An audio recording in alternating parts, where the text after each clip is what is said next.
Welcome back, everybody. This is Jingles 96, and we're kind of doing a whole rebirth of the YouTube channel here because it has been a long time since I've done anything. For those of you that haven't watched before, this is a YouTube channel that consists of mostly car and motorcycle content, as well as some guitar content, because like the channel intro, I wrote that myself and recorded everything. But there's also a lot of car stuff. I do want to get some railroad stuff in there just because I'm a nerd as well. But we'll go ahead and give you guys an introduction to what I've got here. So this here is my 1985 Chevy Monte Carlo that I have given the name Haunty Carlo, because Halloween is my favorite holiday and there's always spooky shit like that. I generally have a skull right there in the back window, but it recently ripped its mounts out of the, whatever the hell you call that board back there, the rear dash. I don't know what the fuck to call it.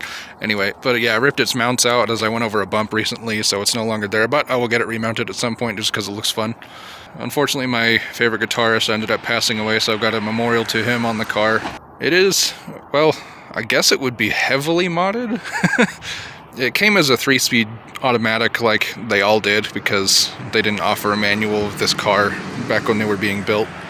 So this one, I'll show you better when I'm actually in the car, but it's a 4-speed manual that I think came out of a Corvette, but I'm not 100% certain. And then it's got, you'll see if you go through my other videos that I said it has a 350, but I found out that that was a lie by the previous owner, because when I had to do the timing chain and everything on this engine, I finally got it pulled apart enough that I could get to the stamping on the engine and wipe a bunch of crud off, and found out it was a stock 305. It was out of a different Monte Carlo, so it has been swapped before, but they just put the same sluggish horsepower back in this thing.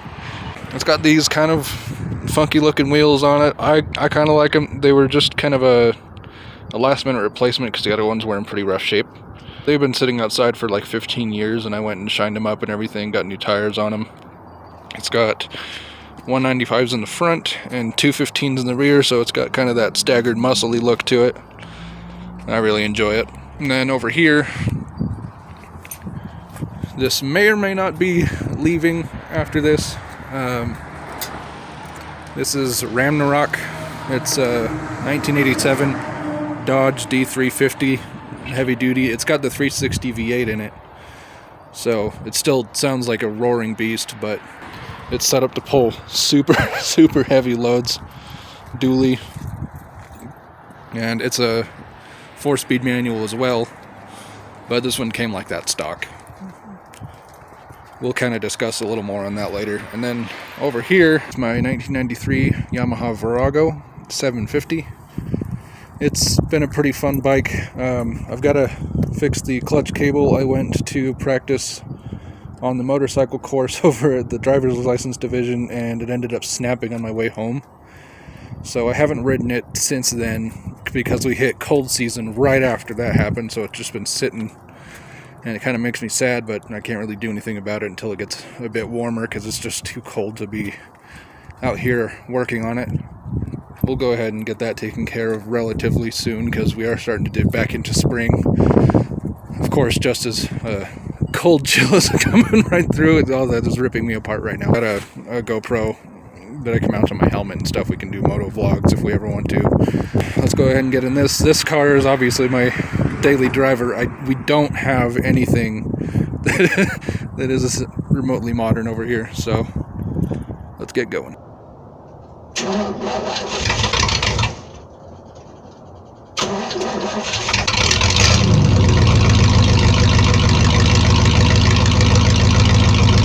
Here we have my office. This is my daily driver. It has pretty much everything. I got cup holders. Right now, I'm working on getting a CDL so that I can drive professionally, but in the meantime, I am delivering food in the Monte Carlo, and some people think that might be a bad idea, but I think it's fun. It's decently reliable. You might hear the power steering pump whining right now. That's because that's the next thing that needs to be replaced. But this is where I spend most of my time at the moment, once I'm driving trucks, this thing's obviously going to be under the knife a little bit, trying to get engine swap, probably get the transmission rebuilt, because it's proving to be pretty decent, but second gear is a little worn out. Hope you guys like my ghetto speedometer here, because it this one doesn't work. So this one's just my old broken phone that has no service or anything like that, but it does have GPS, so I'm able to use that. Yay, vintage broken shit stuff. Also, that controls my headlights. They're wired straight to the battery because shitbox life. And then this still works to turn on my marker lights and everything. And then, of course, just because I can't get anything that works nice, I have to manually flash my turn signals because they don't work. And I can't find the flash module for it. I've got a new one waiting to go in, but it is just a rat's nest underneath this dash. But anyway, let's go ahead and get on the road. I've got to go pick up a mount for this thing that you're watching through right now, because it doesn't have the pop socket like that. And I tried to get the one out of the truck, but it has somehow become part of the windshield. So we're not getting that one back. The video quality will improve as I get the phone mount for the new phone, because it's much higher definition. But for right now, this is what I've got to work with. I've got a GoPro as well, and that'll help for in-car shots. But I lost the charger for it, so I gotta go find something to get it working again. But it's all a process.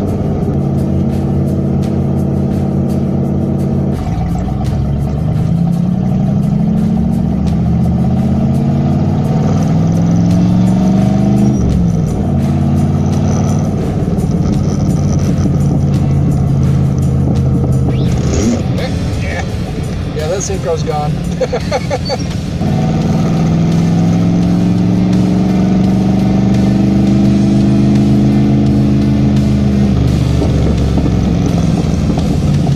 I need to get some breakfast while I'm out. I'm starving right now.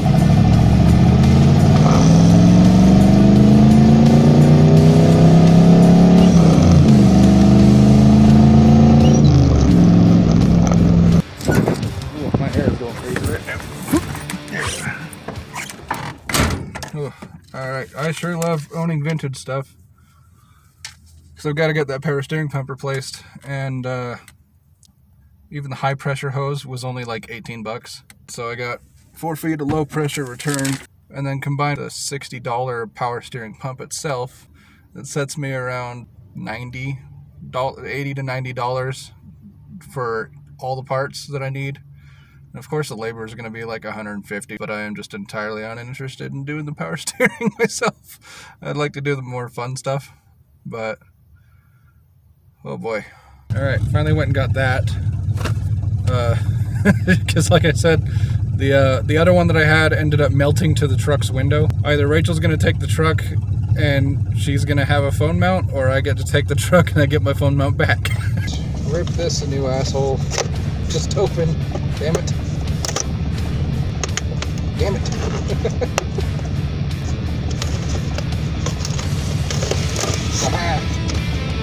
Alright, that works pretty well for vlogging. So that'll be pretty good. Now I'm going to go get some food. Hi, can I get a bacon and eggs breakfast burrito? Just extra green sauce and that'll be everything. Thank you.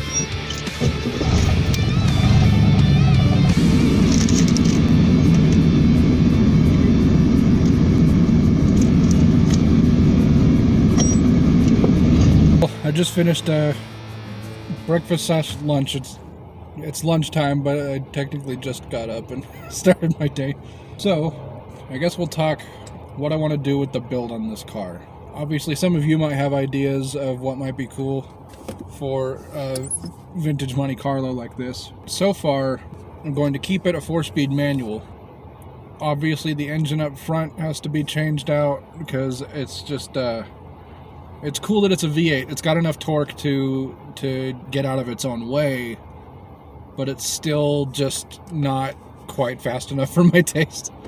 I've got to get the rear end changed out because I want to do a posi track so that I can actually do burnouts with both tires, but I still want to do autocross type stuff every once in a while, so I don't want to weld the diff or anything, or do straight axle like a gasser. As far as engine choices, if I stay small block, which I don't know if I will because the front end does have big block springs, but that could also change if I end up doing all the suspension on the car, which that'll be further down the line. I just want to get something in here that'll make it more peppy to drive around town, and maybe things like go up to Evanston and do the 8th mile. Anyway, if I stay small block, I'll probably end up going with a 383 stroker, but I'm also tempted to go big block. But if I go big block, I was tempted to go 454, but the ones that are in my price range are generally the ones out of trucks, which are more low-end torque and not very revvy. I'm kind of leaning towards a 396 from like a Chevelle or something, but I could also go all out and do like a 427. But if I do a 427, I want it to be the vintage style 427, because literally everybody is doing LS stuff right now, and they're fairly reliable and you can make good power with them for not a lot of money. But a lot of my mechanical understanding has to do with vintage vehicles, so I understand things like carbs more than fuel injection. I know a bunch of people that know all the old school tricks and stuff like that, which don't generally apply to newer equipment. There's also just the insane amount of electronics that go into getting an LS to run compared to this, where it's literally just all analog power. Yeah, I guess let me know what you guys think if you have any ideas for something that would be cool. I am really tempted to do like a 426 Hemi swap just to piss off purists. I think getting a hold of those is going to be a little too out of my price range, because old Mopar stuff is pretty hard to come by, and when you do come by it, it's usually pretty expensive. Kind of like how the Superbird has just exploded in price to be like a $100,000 car, even though it was absolutely hated back when it came out, which is ridiculous to me because I love those things. Yeah, it's sort of made a lot of stuff really hard to get a hold of. Yeah, let me know what you guys think. We'll have more interesting stuff to come up, whether it be about my car or my band. Oh, that's something we haven't even gotten into yet. You may have noticed in a previous video that we had a little musical segment from my old band Hammer Laden. Unfortunately, since then we've split up as a band and all gone our separate ways, except Devin came with me because basically any band that one of us gets into, the other one will eventually follow suit, because it's basically like a package deal with the Ivesters. And we've just roped in our little brother Steven. That's all getting interesting. But we're in a new band called Heirs of the Ancient Throne, which you can find on Facebook and Instagram. Heirs, spelled Heirs. Of is O-V instead of O-F. Kind of like the old English style, but it's a medieval themed band, so that kind of fits. But we've got plenty of riff videos that are on there, whether it be me and Steven, or just Steven. We've got some keyboard content, because we've got a keyboardist that has been playing piano since he was 5, and he's 32 now. No, I think he's approaching 30. I can't. I'll have to look back at that again. It's been a minute since we've talked about age anything, but I'll lay it out. We've got 7 members right now. We've got me, lead guitar, or first guitar, because we both play leads. We've got my youngest brother Steven. He is second guitar. My brother just below me is Devin. He's on drums. We've got our buddy Jake Mann on bass, playing a 6-string, and oh my god, he is just nuts to watch because he's all over that fretboard. We've got our keyboardist Kevin, who also does some vocals. He was formerly in bands known by the name of Seventh King, Sugarbone, Malignant Inception. Way back in the day, I used to be in a band with him called Circus Anthracite, which you can still find a video of online. He's an insane musician and composer. My brother is also mildly classically trained with composing, so we've got a lot coming from there. We've got our main vocalist. His name is Caleb Brown. You can see him in bands like Ashen Void. I'm not sure if he had any other old projects besides that. That's the only one that I know of that's currently still running. We've got our violinist, Nola Martin. She is a classically trained violinist. I think she's been playing for about a decade, if not longer. Her and Kevin met in college. That's how we know Nola, is because of Kevin. And all of it blends together to be the heaviest power metal I have ever heard in my life. Kevin likes to call it the heaviest power metal in the world. I think it is, but it's because I haven't heard anything heavier than us yet. So if you know anything that can disprove that, then awesome. Show me. I would love to hear it. Other than that, you should be stoked for what's coming, because I am, and it is going to be nuts. I guess right now that'll wrap it up for today's video. No maintenance or anything like that. Hell, I think in 2 or 3 of the videos that I've posted so far, I've had an oil change or something, because it's just it's just low-hanging fruit as far as content is concerned with cars. But hell, let's see where this goes. It's been a long time since I've done any YouTube stuff.